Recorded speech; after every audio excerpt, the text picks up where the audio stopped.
my senses.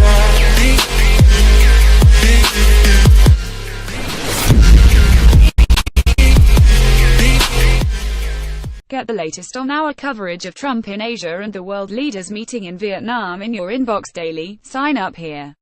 President Donald Trump said China is taking advantage of American workers and American companies with unfair trade practices, but he blamed his predecessors in the White House rather than China for allowing the massive U.S. trade deficit to grow. Speaking alongside President Xi Jinping on Thursday at a briefing in Beijing, Trump's words were in contrast to what he said was a very good chemistry between the two leaders as they announced $250 billion in investment deals, many of which came in the form of tentative agreements. But Trump's comments amounted to a sharp critique of what he labeled predatory Chinese policies that tilted the benefits of trade away from the U.S. economy. The trade relationship between China and the U.S. has not been a very fair one. As we all know, America has a huge annual trade deficit with China, a number beyond anything that anyone would understand, Trump said. Both the United States and China will have a more prosperous future if we can achieve a more level playing field. Trump attempted to shift the blame away from Xi to prior U.S. leaders, saying they had mishandled the problem. After all, who can blame a country for being able to take advantage of another country for the benefit of its citizens? I give China great credit, but in actuality I do blame past administrations for allowing this out-of-control trade deficit to take place, Trump said.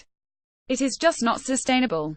Read more. Trump's $250 billion China haul is big number, little substance. Xi nodded as Trump said he doesn't blame China for the trade imbalance.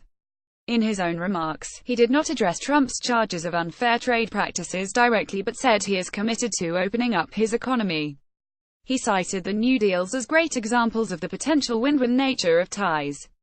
Xi said China will take big strides in reform in coming years and that foreign companies in China will find the business environment more transparent and more orderly. He added that China is willing to significantly increase imports of U.S. energy and agricultural products, as well as movies. Xi said U.S. financial institutions were welcome to invest in the Belt and Road Initiative, China's policy to boost trade and investment along traditional trade routes to Europe by improving infrastructure. Periodic differences may have differences from time to time, Xi said, but both nations will gain from increased trade.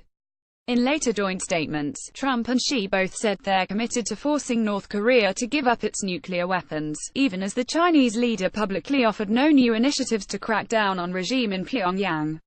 Trump said the two countries had agreed to increase economic pressure until North Korea abandons its weapons program and called on all nations to stop arming or trading with it, as long as we stand together, with others if necessary, against those who threaten our civilization. That threat will never happen, Trump said of the notion of nuclear conflict with North Korea.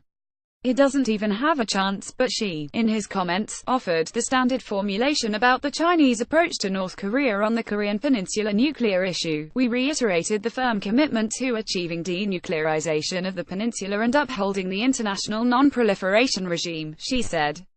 He also noted as two distinctive countries our two sides may have different views or differences on some issues. This is only natural. The key is to properly handle and manage them. There are far more common interests between our two countries than differences, with assistance by Keith Zhai, Peter Martin, Ting Shi, and David Ramley.